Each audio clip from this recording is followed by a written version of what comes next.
Bienvenue en classe, quelle joie de vous retrouver. Comme à chaque fois, nous sommes à la médiathèque du Centre culturel francophone du Rwanda pour y établir notre classe de quelques minutes. On va découvrir ensemble un mot de la langue française et une découverte à la fin. Nos découvertes, ça peut être des personnages historiques, des endroits importants, ça peut toucher différents domaines, franchement. Et aujourd'hui, ce sera une découverte très intéressante, encore une fois, et surtout un mot super intéressant.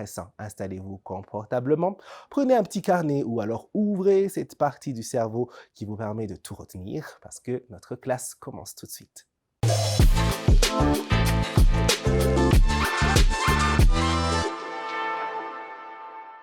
Notre mot du jour, c'est Bible. Bible, c'est un nom au féminin. On dit une Bible ou alors la Bible. Au pluriel, ce sera les Bibles ou alors des Bibles. Oui, et ça s'écrit B-I-B-L-E. Au pluriel, on ajoute un S à la fin.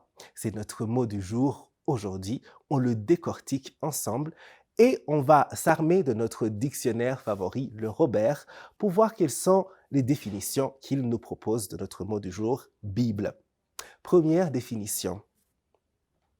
Lorsqu'on voit Bible écrit avec un B, le premier B au majuscule, ça veut dire que c'est un recueil des textes de l'Ancien et du Nouveau Testament.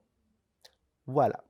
Si vous voyez Bible avec un B majuscule à l'écrit, on parle directement de cette Bible-là pour les chrétiens, donc qui est un recueil de l'Ancien et du Nouveau Testament, au risque de me répéter. Deuxième définition. Le livre lui-même. Un exemple concret, ce sera une Bible de poche. Lorsque on a un livre, n'importe lequel, on sort souvent une version de poche, donc une plus petite version qu'on peut par exemple mettre dans sa poche ou dans un sac. Voilà, et on va parler de livre de poche. Et il y a aussi donc la Bible de poche, c'est-à-dire en petite size. Size, c'est pas du français. C'est de l'anglicisme, mais tout simplement en petite taille. Alors, dernière et troisième définition. Ouvrage faisant autorité. Exemple concret, ce dictionnaire est ma Bible. C'est une façon de parler lorsqu'on veut insister sur la qualité ou l'autorité de tel ouvrage ou de tel talent dans tel domaine. On va dire ceci est ma Bible. Par exemple, en musique, on parle de la chanteuse Brandy, l'américaine, comme étant la Bible vocale, c'est-à-dire qu'elle est une source d'inspiration ou l'autorité en termes de performance vocale sur les chansons. Voilà pour les définitions de notre mot du jour, Bible. Quels sont les synonymes qu'on vous a préparés pour le mot Bible? Souvenez-vous que les synonymes, c'est des mots qui peuvent avoir le même sens selon le contexte. Une liste de quelques synonymes que je vous propose, ce sera écriture, alliance, autorité, évangile, fondement ou encore idéal.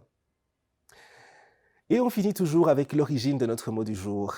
D'où vient Bible? Ça nous vient du latin biblia, qui voulait dire tout simplement livre, mais au pluriel. Biblia est issu du grec ancien biblio, biblion, qui veut dire livre au singulier cette fois-ci. Et voilà, c'est tout pour notre mot du jour, Bible.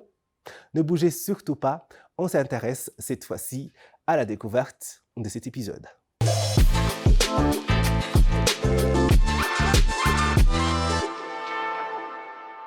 Nous découvrons le pape François. De son vrai nom, Georges Mario Bergoglio, né le 17 décembre 1936 à Buenos Aires, un homme d'église argentin, actuellement évêque de Rome, chef d'État du Vatican et 266e pape de l'Église catholique sous le nom de François, en latin Franciscus, en italien Francesco, en espagnol Francisco et Francis en anglais, depuis son élection le 13 mars 2013. Il était auparavant archevêque de Buenos Aires. Bergoglio est le premier pape issu des rangs de la Compagnie de Jésus, le premier pape non européen depuis le pape syrien Grégoire III au 8e siècle, ainsi que le premier issu du continent américain. Il est également le premier pape à prendre le nom de François, choisi en mémoire de François d'Assise.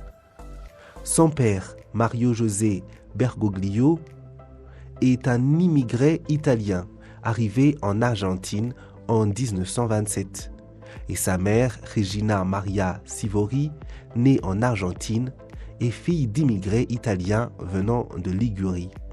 Le petit Georges est baptisé le 25 décembre 1936, le jour de Noël. Georges Mario termine sa formation de technicien en chimie avant d'entrer au séminaire de Villa Devoto, puis au noviciat de la Compagnie de Jésus, le 11 mars 1958. Il poursuit sa formation spirituelle au Chili et revient en 1963 à Buenos Aires pour ses études de philosophie avant de partir en Espagne. Georges Mario Bergoglio est nommé maître des novices du Collegio Maximo San José, institution jésuite de San Miguel en 1972, et fait profession solennelle le 22 avril 1973. 3 mois plus tard, le 31 juillet 1973, âgé de 36 ans, il est nommé provincial des Jésuites d'Argentine. Son attitude durant la dictature militaire en Argentine, entre 1976 et 1983, fait l'objet de controverses. En 2000, il demande à l'Église argentine de reconnaître son rôle durant la période de dictature et l'appelle à la pénitence pour purifier sa mémoire. Le 28 février 1998, à la mort du cardinal Antonio Quaracino, il devient archevêque de l'archidiocèse de Buenos Aires. Benoît XVI, ayant annoncé le 11 février 2013 sa renonciation, un conclave est convoqué à partir du 12 mars 2013. Lors des discussions préalables, l'intervention du cardinal Bergoglio sur la nécessité pour l'Église de se décentrer vers ses marges est particulièrement remarquée. Après environ 24 heures de délibération et 5 jours de scrutin, il est élu le 13 mars 2013 au soir. La traditionnelle fumée blanche apparaît à 19h06. Il est le premier pape à se présenter au balcon, sans aucun ornement liturgique, portant une simple soutane blanche et une croix pectorale sobre. Il choisit le nom de François. Il y avait 1100 ans qu'un nouveau prénom de pape n'avait pas été introduit. Il a expliqué avoir choisi ce nom en référence à François d'Assise, le saint des pauvres.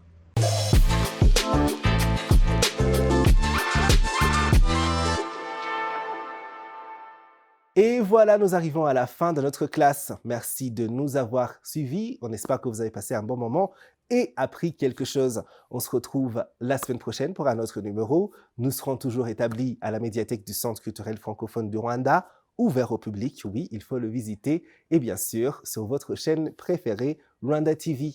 Allez, ciao!